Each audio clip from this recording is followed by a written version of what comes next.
மூல நட்சத்திரம்னாலே அது கணபதி. அப்போ விநாயகர் டெம்பிள்ஸ், விநாயகருடைய வழிபாடு நீங்கள் நிறைய வச்சுக்கணும். அதில் எஸ்பெஷலாக தனுசில் மூலம் வந்திருக்கு பார்த்தீங்களா, ஆஞ்சநேயரை சொல்லுவேன். அசுபதி வந்தால் கேதுவோடது ஒரு தெய்வத்தை சொல்லுவேன்.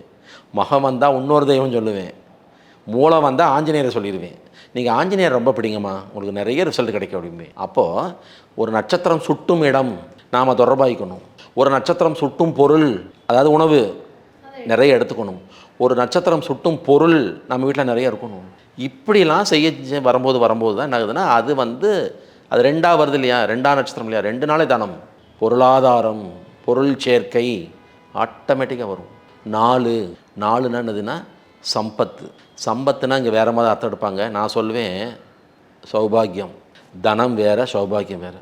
சௌபாகியவதி அப்படி தானே ஒருத்தர் ஆசீர்வதிக்கணும். தனாதிபதி அப்படி ஆசீர்வாதம் பண்ணுறோம். இல்லை, சௌபாகியவதி அப்படின்னு. சௌபாகியவதி அப்படிங்கிறோம்.